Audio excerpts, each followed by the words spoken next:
त्यांचं ऐकून चला भाई। स्मारक समिति वालों को बघू शकता की स्मारक समितीच्या वाल्यांना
दीक्षाभूमीवर आणण्यात आणि ही त्यांची दुसरी वेळ आहे, बरोबर आहे? दुसरी वेळ आहे। काही तुम्हाला दीक्षाभूमीचं प्रकरण म्हणजे कसं काय माहिती पडलं?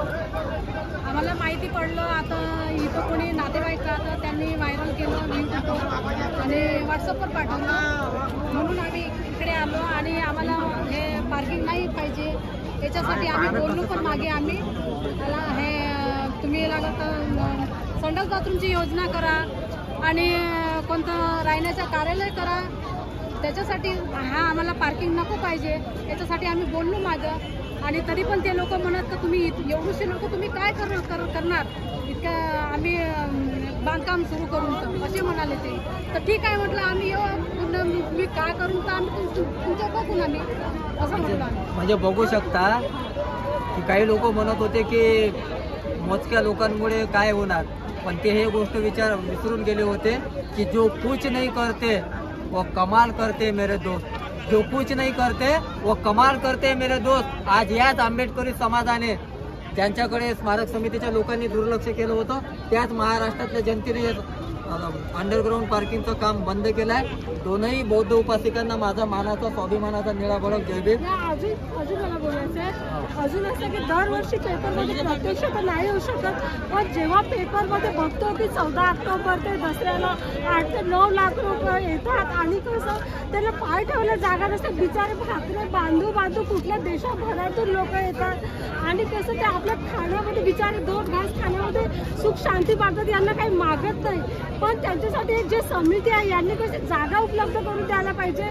पण ते त्यांना नको, हे विकलेले लोक आहे, दुसऱ्यांना विकलेले दलाल लोक आहे, यांना जनतेशी काय आमच्याशी देणं घेणं नाही, पण यांनी तर पुरं जेव्हा परिसर हा पुरं 22 एकर एकत्र घेऊन घेण्याचा प्रयत्न करायला पाहिजे, पण हे लोक असे न करता जे जागा आहे तेवढी त्याच्या डोळ्यामध्ये खूपच असून ते सुद्धा विकण्याचा प्रयत्न करा, इतकं मनाला दुःख वाटते की रात्र झोप नाही आणि आमचं पण इतकं अस्वस्थ झालं जेव्हा आम्ही सगळे दसऱ्याला इथली गर्दी पाहतो, नतमस्तक होतो आम्हाला, आणि भगवान बुद्धानंतर एवढी मोठी डॉक्टर बाबासाहेब आंबेडकरांनी भगवान बुद्धानंतर एवढी मोठी क्रांती केली, हे लोक समितीचे लोक कसे 2 पैशासाठी कुत्र्यासारखे भाकरी तुकड्यावर धावतात.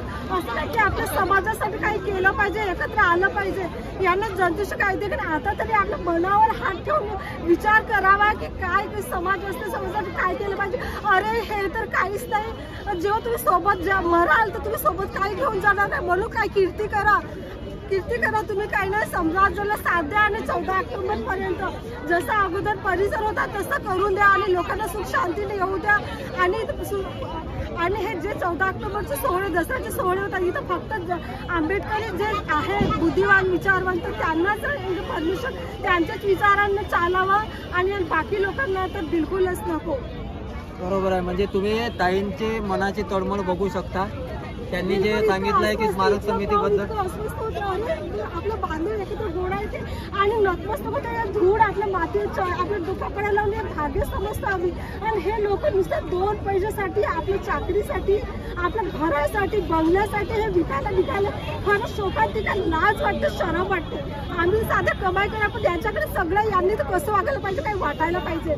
आता तरी आपल्या मनात भरून घ्या आणि सामोर समाजासाठी झटा हे माझ्या मनातून मागणी आहे. आणि खरं शोकांकित आहे. स्मारक समितीच्या लोकांनो आता तरी डोळे उघडा. समाजातल्या जे मनापासून बाबासाहेब आंबेडकरांवर प्रेम करतात त्या ताईंच्या डोळ्यातून अश्रू निघाले. त्या ताई कुठल्या पदावर नाही, कुठल्या राजकारणाचा भाग नाही, कुठल्या संघटनेत नाही. ही आम जनता आहे आणि आम जनतेचं आज एवढं मन दुखत आहे. तुम्ही खूप मोठं चुकीचं काम करत आहे. किती मोठं काम करू शकता. पुण्य करू सोडलं की नरकात जाण्याच्या गोष्टी करून संपत्ती कमावणं हेच नसते. समाजात झटा मन शांतीने जगा, चांगलं जगा. पण हे लोकांना एवढं त्रास देऊन जगत काही अर्थ नाही. तुम्ही कुठून आलात? चंद्रपूरहून आलात. बघा चंद्रपूरहून. काय नाव आहे आपलं? डोंगरे ताई आहेत. डोंगरे ताई, चंद्रपूरमध्ये तुम्हाला दीक्षाभूमीबद्दल कशी काय माहिती मिळाली? कोणाच्या? आम्हाला ते फेसबुक वगैरे, फेसबुक, TV दीक्षाभूमी. आज तुम्ही हे काम चालू आहे म्हणून पण आज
शासनाचं एक मिनिट आहे, हे कुठल्याही शासनाचं ऑथराइज लिगल पत्र नाही आहे. हे फक्त दीक्षाभूमी स्मारक समितीच्या पदाधिकाऱ्यांचं पत्र आहे आणि ते म्हणतात की आम्ही काम थांबवून तसं शासनाला कळवू पण काम थांबवलं नाहीये. मग शासनाला कळवू तर मग आतापर्यंत दीक्षाभूमी स्मारक समितीच्या सदस्यांनी झोपा काढल्या का?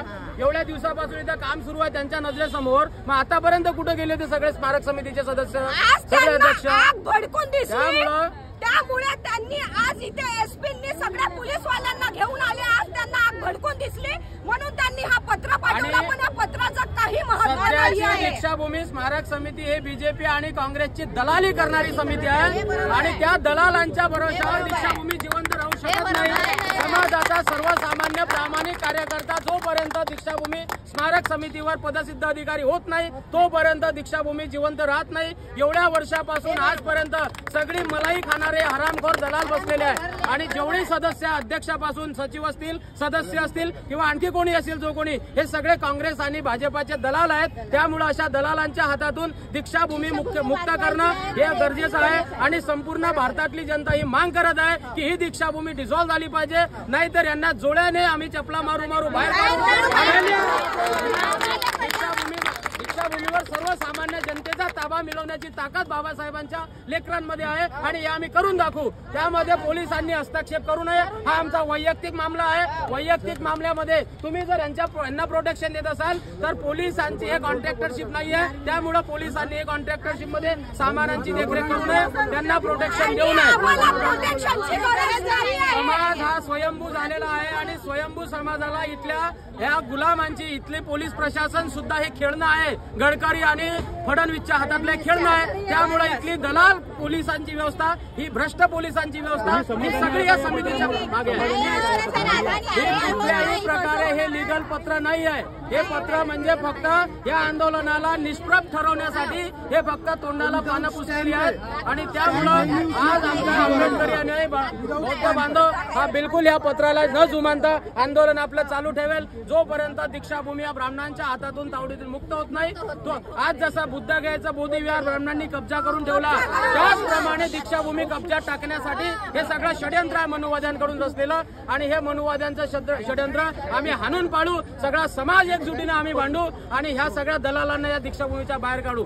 डॉक्टर बाबासाहेब आंबेडकरांचा कांग्रेस भाजपा के दलालों को जूते मारो सालों को, कांग्रेस भाजपा के दलालों को ब्राह्मण हटाओ, ब्राह्मण हटाओ, ब्राह्मण हटाओ. डॉक्टर बाबासाहेब आंबेडकरांचा दीक्षाभूमी जिंदाबाद. जय जय जय जय भीम, जय भीम, जय भीम, जय जय जय जय जय भीम, जय भीम, जय भीम. मला एक म्हणायचंय, जब तक सूरज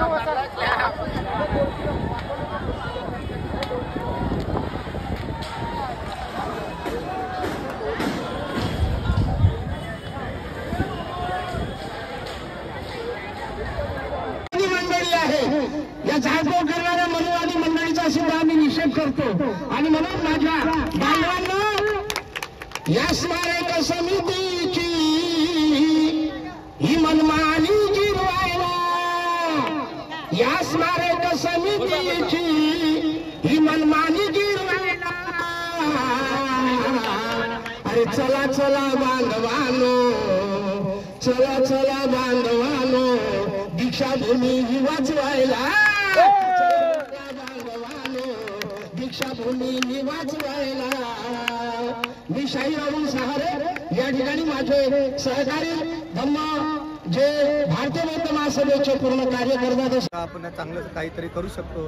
एवढं मोठं आपल्या दीक्षाभूमीच्या ग्राउंडला खराब करायची काही गरज नव्हती आहे की नाही. एवढे मोठे मोठे कॉलम तुम्ही आपले खोदकाम केले आणि बघा दसऱ्यामध्ये 14 ऑक्टोबरला हजारो महाराष्ट्रातले आणि बाहेरगावचे तमिळनाडूचे हैदराबादचे सुद्धा लोक येतात नाही काय. जयभीमवाले येतात, बाहेर देशातले पण आहेत, फॉरेनर पण येतात आणि एवढे मोठे लोक येतात. आम्हाला माहिती आहे, आम्ही नागपूरचे रहिवासी असल्यामुळे आम्ही 1-1, 2-2 किलोमीटर आमच्याकडे जे टू व्हीलर आहे, जे भंती लोकांकडे गाड्या आहे, घोडे आहेत, तर आमचे बौद्ध अनुयायी दूर दूर पार्किंग ठेवतात आहे की नाही. एवढी गर्दी असते 14 ऑक्टोबरला दसऱ्याच्या दिवशी की इथं पाय ठेवायला जागा राहत नाही. आम्ही स्वतः अनुभवलं आहे.